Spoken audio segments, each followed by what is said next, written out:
kita akan belajar tentang bagaimana Allah memberikan kemudahan bagi umat muslim dalam menjalankan sholat ketika dalam keadaan bepergian atau perjalanan.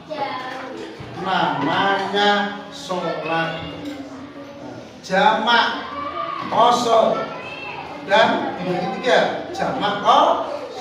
Kita akan bahas satu-satu. Yang pertama yaitu jamak. Coba kalian buka LKS-nya halaman 20. Bisa dilihat di situ ya. Sambil dilihat, sambil Bapak jelaskan. Yang pertama ada sholat jamak. Jamak maksudnya bagaimana sholat jamak? Itu maksudnya menggabungkan atau digabung antara dua sholat dijadikan satu waktu. Contoh, zuhur, asar, dua sholat kan? Dua sholat fardu kan? Dilaksanakan dalam satu waktu. Mau dilaksanakan di sholat zuhur bisa, dilaksanakan di waktu sholat asar juga bisa. Nah,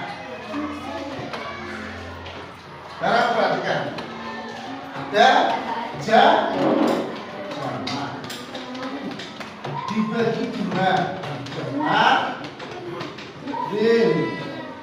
datang.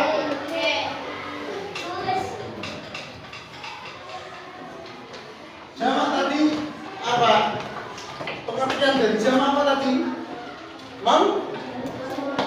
Yang kencang?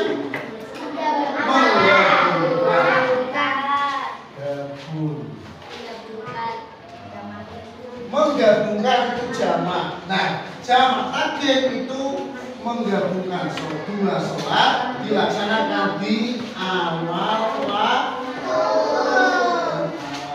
Sholat yang pertama maksudnya, yang terakhir berarti di akhir. Maksudnya gimana? Maksudnya sholat jamak itu 32 sholat ya. Yang bisa dijamak itu hanya sholat maghrib, isya, zuhur, asar, subuh nggak bisa dijamak. Coba perhatikan sekarang. Yang nggak bisa hanya sholat subuh. Berarti misal mau jamak maghrib dengan isya dilaksanakan di waktu maghrib, namanya jamak takdim. Kalau dilaksanakan di waktu isya, namanya jamak takdim. Sholat zuhur dan asar kalau dilaksanakan di waktu zuhur, namanya jamak takdim. Kalau dilaksanakan di waktu asar, namanya jamak takdim. Paham? Rokaatnya bagaimana? Rokaatnya masih sama. Misalkan sholat zuhur 4 rakaat salam, assalamualaikum warahmatullahi wabarakatuh, langsung bangun lagi 4 rakaat lagi sholat asar, langsung digabung ya. Silakan, nah, lanjut yang kedua ada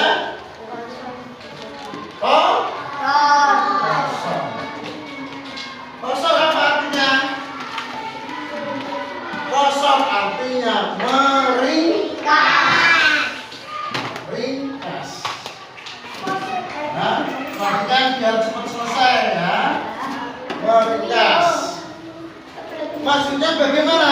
Contoh tadi sholat zuhur 4 rakaat. Tapi kalau dikosor menjadi 2 rakaat. Sholat asar 4 rakaat, kalau dikosor menjadi 2 rakaat. Yang tadi 4 menjadi 2. Nah, subuh bagaimana subuh? Subuh 2 ya nggak bisa dikosor, sudah 2. Maghrib 3 bisa dikosor nggak? Maghrib tidak bisa dikosor. Berarti kalau sholat yang tidak bisa dikosor itu maghrib dan subuh. Kalau sholat yang tidak bisa dijamak, sholat apa tadi? Sholat subuh. Kalau yang tidak bisa dikosor, subuh dan maghrib. Paham?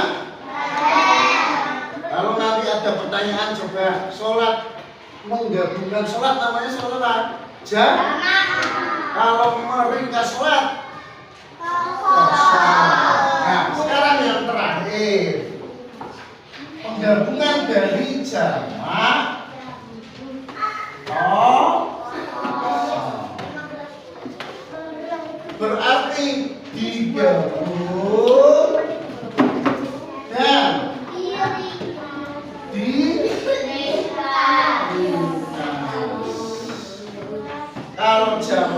saja namanya menggabung, kalau kosor saja namanya meringkas. Kalau jamak kosor berarti sudah digabungkan sekaligus diringkas. Gampang kan? Pak, apa itu boleh? Boleh nggak? Hukumnya boleh karena Allah memberi kemudahan. Kata Allah, coba lihat dalamnya di sini ya. Kita baca bareng-bareng. Nah, coba lihat. Bismillahirrahmanirrahim. Wa idza darabtum fil ardi falaisa 'alaikum junahun an taqsuru minas shalah. Artinya bagaimana dalam surat An-Nisa ayat 101 Allah berfirman, apabila kamu sekalian umat muslim bepergian di bumi, maka tidak dosa bagimu untuk mengqashar sholat. Berarti meringkas sholat itu tidak dosa, diperboleh. Itu dalilnya.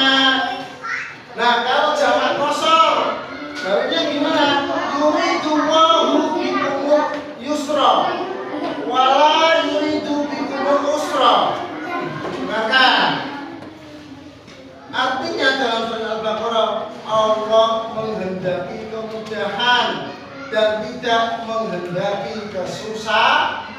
Allah kuwi luwih seneng sing gampang-gampang, sing angel-angel ribet-ribet iki Gusti Allah ora seneng. Padha kaya salat, ketika bepergian kok angel, supaya ora domen ya wis diperbolehkan digawe gampang, sholatnya boleh digabung dan boleh diringkas.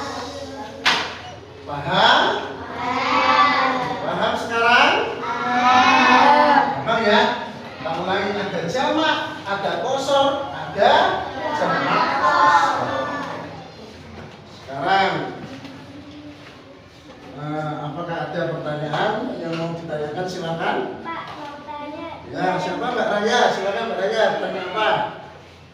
Mau tanya jarak bepergiannya berapa jauh? Nah, ini Mbak Raya tanya, jarak bepergiannya berapa jauh sehingga bisa melaksanakan sholat jamak qashar. Karena sholat jamak qashar itu hanya bisa dilaksanakan ketika bepergian ataupun keadaan darurat. Kalau di rumah ya nggak bisa. Aku mau di rumah mau sholat jamak qashar aja, terus tidur lagi, ya nggak boleh. Jaraknya di dalam bisa melaksanakan jamak qashar itu diterangkan jamaknya antara lebih dari 80 km. Seberapa sih 80 km itu? Maksudnya begini, ketika kita bepergian, contoh kita dari Pekalongan, boleh melaksanakan jamak qashar ketika dari jamak jaraknya Pekalongan ke Semarang. Semarang kan sudah 60-80 ya. Semarang ke selatan lagi, misalkan ke Jawa Timur, boleh kita menjamak qashar. Atau ke bagian barat, kita ke Bandung misalkan ya, boleh kita menjamak qashar. Jaraknya berapa tadi? Minimal 80 km. Paham? Ya.